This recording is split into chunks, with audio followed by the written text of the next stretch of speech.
नमस्कार दोस्तों, आज इस वीडियो में हम MP board class 7 social science chapter 13 अध्याय 13 देखेंगे। 13 अध्याय के क्वेश्चन आंसर हम इस वीडियो में देखेंगे।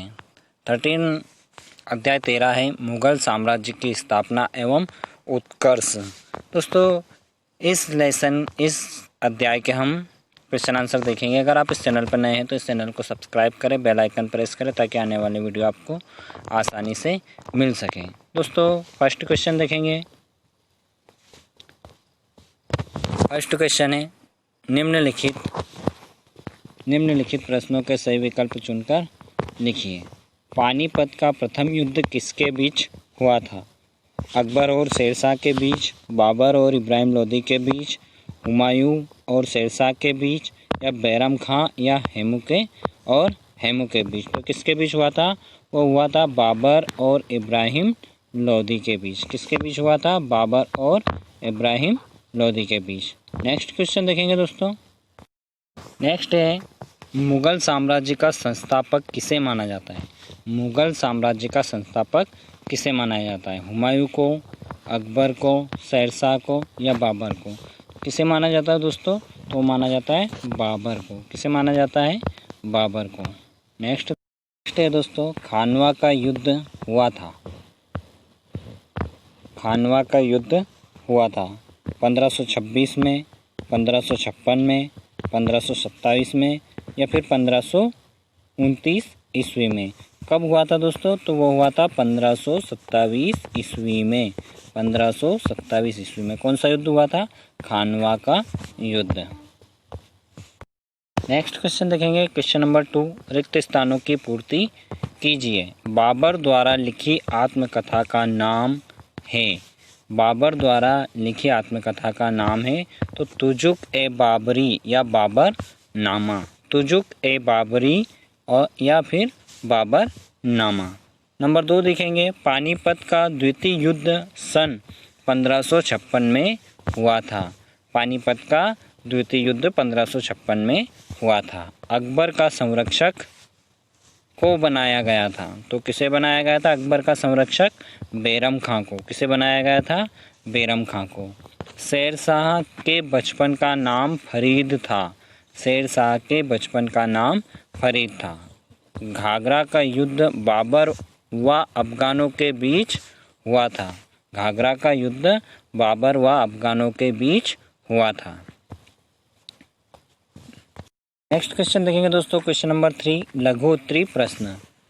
प्रश्न नंबर 1 देखेंगे। शेरशाह द्वारा जीर्णोद्धार की गई सड़क का नाम लिखिए। शेरशाह द्वारा जीर्णोद्धार की गई सड़क का नाम लिखिए। देखिए, उसके फिर से मरम्मत की गई उसका नाम लिखिए। तो कौन सा? शेरशाह के द्वारा शेरशाह ने कलकत्ता से पेशावर को जोड़ने वाले राजमार्ग ग्रांड ट्रंक रोड का जीर्णोद्धार किया था। किसका? Grand trunk road. शेरशाह ने कलकत्ता से पेशावर को जोड़ने वाले राजमार्ग ग्रांड ट्रंक रोड का जीर्णोद्धार कराया था। ठीक है दोस्तों। नेक्स्ट क्वेश्चन देखेंगे। नेक्स्ट क्वेश्चन है हुमायूं को पुत्र रत्न की प्राप्ति कब और कहाँ हुई? हुमायूं को पुत्र रत्न की प्राप्ति कब और कहाँ हुई? तो दोस्तों, उत्तर देखेंगे। हुमायूं को पुत्र रत्न की प्राप्ति सन 1542 ईस्वी में अमरकोट सिंध के हिंदू राजा वीर साल के महल में हुई। हुमायूं को पुत्र रत्न की प्राप्ति 1542 ईस्वी में अमरकोट सिंध के हिंदू राजा वीर साल के महल में हुई। ठीक है दोस्तों। नेक्स्ट क्वेश्चन देखेंगे।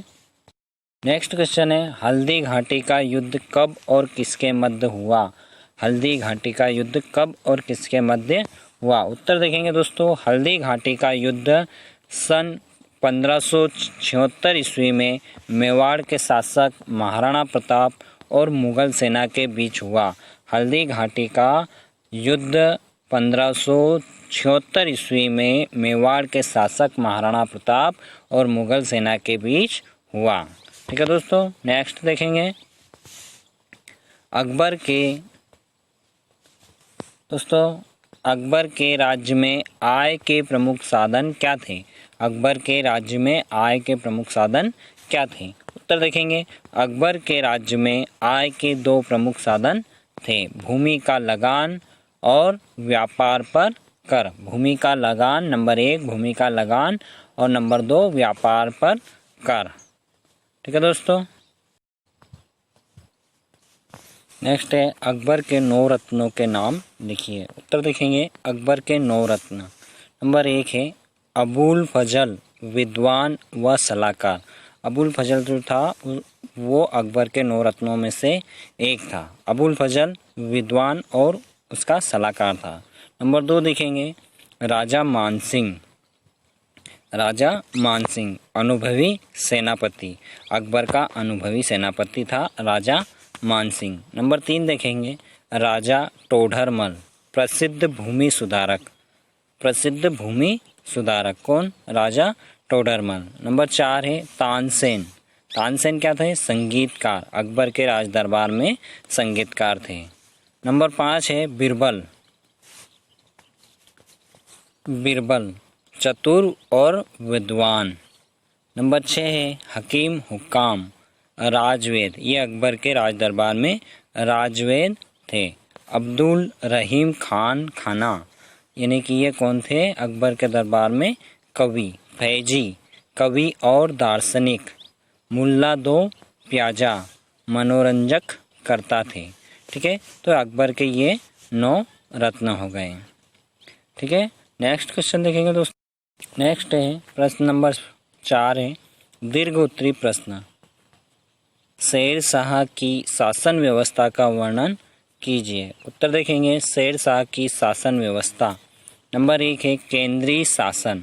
केंद्रीय शासन का सबसे बड़ा अधिकारी स्वयं सम्राट था। उसकी सहायता के लिए अनेक अधिकारी व कर्मचारी होते थे। वह एक उदार शासक था। उसकी दंड व्यवस्था कठोर थी। हिंदुओं के साथ उसका व्यवहार अच्छा था। नंबर 2 है जिले का शासन। शासन की सुविधा के लिए शेर शाह ने अपने समस्त साम्राज्य को सरकारों जिलों में विभाजित किया, जिन्हें पुनः परगनों में विभाजित किया गया। सरकारों और परगनों के अधिकारियों को समय समय पर स्थानांतरित किया जाता था। नंबर 3 देखेंगे सैनिक प्रशासन। दोस्तों सैनिक प्रशासन, शेर शाह ने एक शक्तिशाली सेना का संगठन किया, जिसमें पैदल सिपाही, घुड़सवार, तोपखाना व हाथी 4 विभाग थे। सैनिकों को नगद वेतन दिया जाता था तथा उनका हुलिया एक रजिस्टर्ड में दर्ज किया जाता था। घोड़ों को दागने की प्रथा प्रचलित थी। नंबर 4 देखेंगे दोस्तों भूमि प्रबंध। भूमि प्रबंध, शेर शाह ने भूमि की नाप कराकर उसे उपज के अनुसार बांट दिया गया था।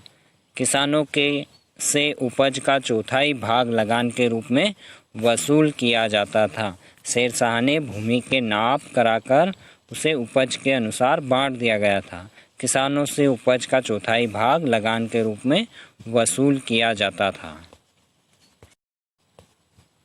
नंबर 5 है दोस्तों न्याय व्यवस्था। सम्राट न्याय विभाग का सर्वोच्च अधिकारी था। सम्राट न्याय विभाग का सर्वोच्च अधिकारी था। वह न्याय में किसी भी प्रकार का भेदभाव नहीं करता था। साम्राज्य के विभिन्न भागों में काजियों की नियुक्ति की गई थी। ठीक है दोस्तों, नेक्स्ट देखेंगे जनता की भलाई के कार्य। नंबर 6 है जनता की भलाई के कार्य। शिक्षा के क्षेत्र में उसने मदरसों का निर्माण कराया। उसने यात्रियों की सुविधा के लिए कुओं और सरायों की व्यवस्था की। अनेक सड़कें बनवाई तथा उनके किनारे छायादार वृक्ष लगवाए। आज की grand trunk road Sher Shah Suri मार्ग उसी की देन है। ठीक है दोस्तों, जो आज की ग्रांड ट्रंक रोड है वो शेरशाह सूरी की देन है। ठीक है, नेक्स्ट देखेंगे दोस्तों अकबर द्वारा निर्मित इमारतों का वर्णन कीजिए। अकबर के द्वारा निर्मित या बनाई गई निर्माण करवाई गई इमारतों के का वर्णन कीजिए। तो दोस्तों उत्तर देखेंगे, अकबर के काल में फारसी और ईरानी शैलियों के समन्वय से भवन बनाए गए। दोस्तों अकबर के काल में फारसी और ईरानी शैलियों के समन्वय से भवन बनाए गए। अकबर ने इलाहाबाद, आगरा तथा लाहौर में किले बनवाए तथा आगरा के निकट फतेहपुर सीकरी नामक शहर बसाया था। वहाँ सुंदर इमारतें बनवाई गई